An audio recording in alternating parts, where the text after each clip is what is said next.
Assalamualaikum warahmatullahi wabarakatuh. Pada kesempatan kali ini, kami dari kelompok 3 yang terdiri dari Ibu Cut Elvina Zuhra, Ibu Maulidawati, Ibu Syam Tifani, dan Pak Iskandar Syahputra akan memaparkan tugas ruang kolaborasi pada modul 1.4 tentang budaya positif. Pada sesi ini, kami akan menganalisis posisi kontrol guru dan penerapan segitiga restitusi terhadap 4 kasus yang akan disajikan sebagai berikut. Pada kasus 1, guru matematika dan wali kelas 8 Ibu Santi sakit sehingga tidak dapat masuk dan mengajar. Akhirnya dicarikan guru pengganti yaitu Ibu Eni. Ibu Eni ini baru 2 tahun menjadi guru SMP. Beberapa murid perempuan, Vivi dan Natali, mengetahui hal ini dan mulai menggunakan kesempatan dan bersikap seenaknya, tertawa dan tidak mengindahkan kehadiran Ibu Eni. Mereka malah mengobrol dan tidak mengerjakan tugas. Keesokan harinya, Ibu Santi memanggil Vivi dan Natali untuk menanyakan tentang peristiwa kemarin. Setelah itu, Ibu Santi menerapkan langkah-langkah segitiga restitusi. Vivi dan Natali akhirnya menemukan solusi terhadap permasalahan tersebut. Nah, pada kasus 1 ini terdapat 4 pertanyaan. Yang pertama, dalam kasus di atas, langkah-langkah restitusi apa saja yang sudah dijalankan oleh Ibu Santi? Yang pertama, validasi tindakan yang salah. Terdapat kalimat yaitu tindakan itu boleh saja dilakukan bila kalian sungguh-sungguh meminta maaf. Dan apakah yang bisa kalian lakukan untuk mengganti rasa tidak dihormati Ibu Eni? Kemudian Vivi dan Natali menjawab, kami akan minta maaf, Bu. Langkah selanjutnya adalah menanyakan keyakinan. Terdapat kalimat dari Ibu Santi yaitu, apa yang akan kalian lakukan untuk memperbaiki masalah? Apa ada gagasan? Kemudian respon dari Vivi dan Natali sebagai berikut. Yang pertama, kami mengakui perilaku kami tidak sesuai dengan keyakinan kelas. Kedua, bagaimana kalau kami mengadakan diskusi dengan tema keyakinan kelas? Yang ketiga, kami akan mengirim email kepada Ibu Eni tentang diskusi kelompok. Dan yang terakhir, kami akan memberitahu Ibu Eni, Bu, bahwa kami telah memberitahu Pak Hasan, bila lain waktu ada ketiadaan guru, maka kami akan mengusulkan Ibu Eni sebagai guru pengganti. Kemudian pertanyaan kedua, menurut Anda, apakah restitusi yang diusulkan Vivi dan Natali sudah sesuai dengan pelanggaran yang telah dibuat? Apakah langkah-langkah restitusi yang telah diusulkan mereka?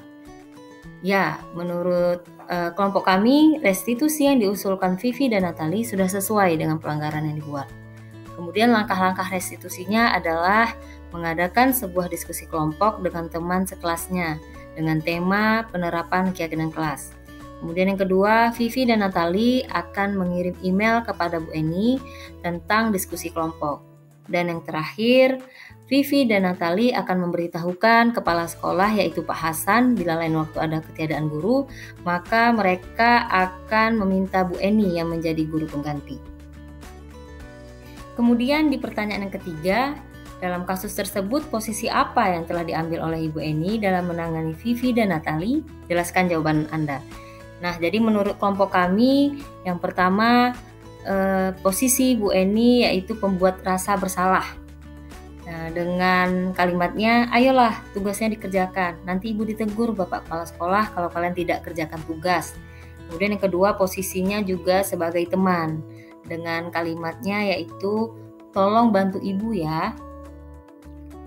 Nah, di pertanyaan yang keempat, jika Anda adalah Pak Hasan, bagaimana Anda menyikapi langkah yang ditempuh Ibu Santi? Nah, menurut kelompok kami, langkah yang dilakukan Bu Santi sudah baik, meskipun belum melakukan langkah menstabilkan identitas. Ya, artinya belum lengkap begitu langkah-langkah segitiga restitusinya. Namun, Vivi dan Natali sudah menyadari kesalahan mereka dan mencari solusi atas permasalahan tersebut.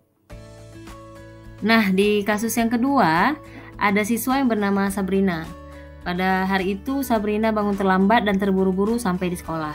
Dia pun akhirnya sampai di gerbang sekolah, tapi baru menyadari kalau tidak menggunakan sepatu hitam, seperti tertera di peraturan sekolah.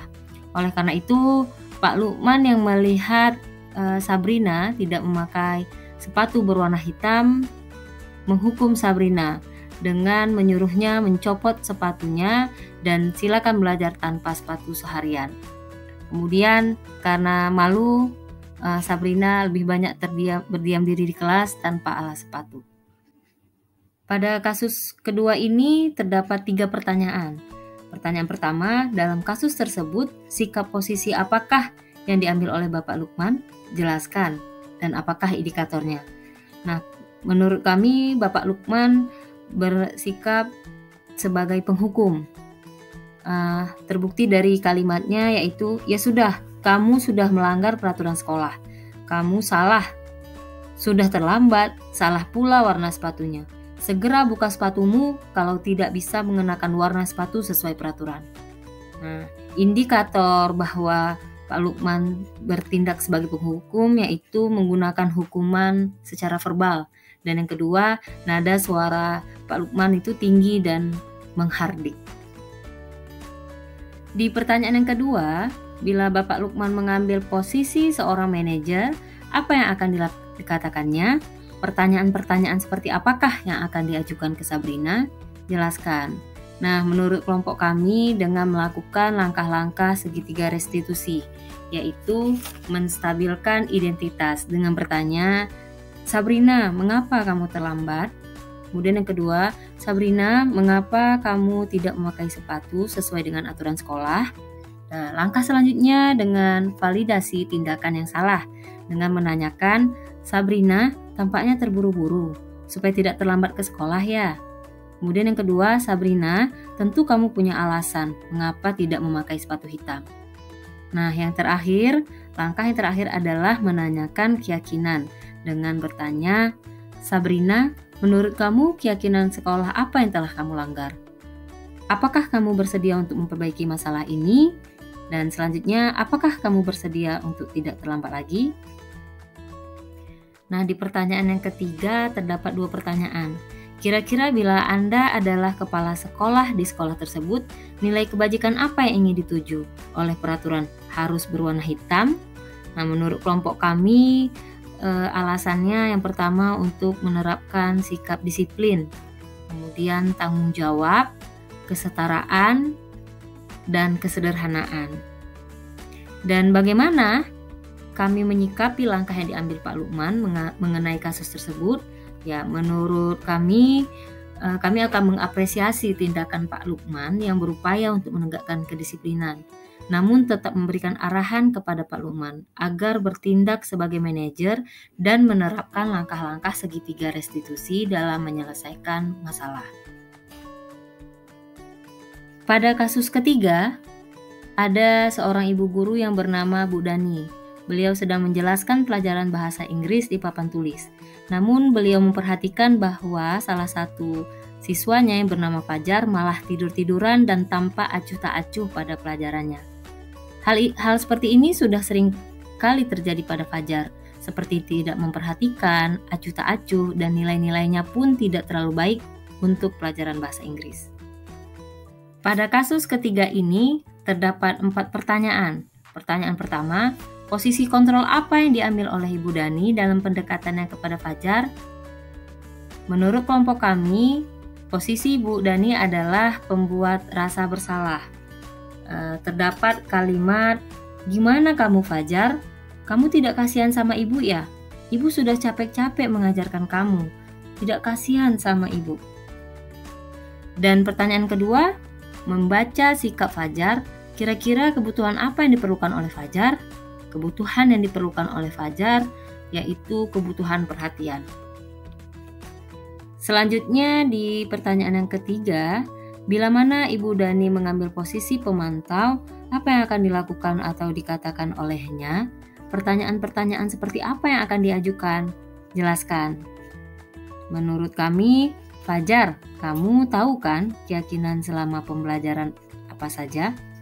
Dan yang kedua, Fajar, kamu tahu kan konsekuensi apabila tidak memperhatikan saat pembelajaran? Di pertanyaan yang keempat, apabila Anda adalah kepala sekolah di sekolah Fajar dan mengetahui hal ini, bagaimana tindak lanjut Anda? Nah, kami akan melakukan pendekatan personal dengan memanggil Bu Dani dan Fajar di waktu yang tidak bersamaan, kemudian menggali informasi terkait permasalahan Fajar di kelas. Di sini kami sebagai kepala sekolah berupaya untuk bertindak sebagai manajer. Di kasus yang terakhir yaitu kasus 4, terdapat 2 siswa yaitu Anto dan Dino sedang bermain bersama di lapangan basket dan tiba-tiba terlibat dalam sebuah pertengkaran adu mulut. Dino pun menjadi emosi dan mengadakan kontak fisik, menarik kemeja Anto dengan kasar sampai 3 kancingnya terlepas. Pada saat itu guru piket langsung melerai mereka dan membawa mereka ke ruang kepala sekolah.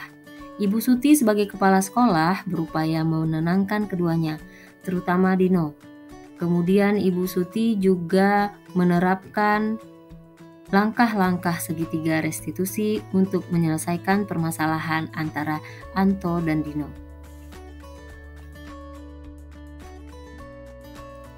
Pada kasus 4 ini terdapat 3 pertanyaan.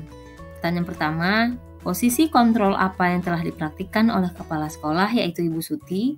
Hal-hal apa saja yang dilakukannya sehingga Anda berkesimpulan demikian? Nah, menurut kelompok kami, posisi Ibu Suti yaitu sebagai manajer karena beliau menggunakan langkah-langkah restitusi dalam menyelesaikan permasalahan antara Anto dan Dino. Di pertanyaan kedua, dalam kasus tersebut bagaimana Dino dikuatkan dan bagaimana Anto dikuatkan oleh Ibu Suti? Ya, cara Ibu Suti menguatkan Dino dengan mengatakan Dino membuat masalah adalah hal yang manusiawi dan mempertahankan diri adalah hal yang penting. Kemudian Bu Suti juga mengatakan apakah yang akan kamu lakukan untuk mengganti 3 kancing Anto yang terlepas? Nah, cara Bu Suti untuk menguatkan Anto yaitu dengan mengatakan apakah Anto bersedia memaafkan Dino? Kemudian Anto, hal apa yang bisa dilakukan Dino untuk memperbaiki masalah ini? Di pertanyaan ketiga, kira-kira nilai kebajikan atau keyakinan sekolah apa yang dituju dalam kasus tersebut? Nah, kelompok kami menjawab ada 4 nilai kebajikan dalam kasus tersebut, yaitu tanggung jawab, saling menghormati, saling menghargai, dan adanya kepedulian. Sekian hasil presentasi kami dari kelompok 3. Terima kasih atas perhatiannya. Tetap semangat Ibu Guru CGP hebat. Assalamualaikum warahmatullahi wabarakatuh.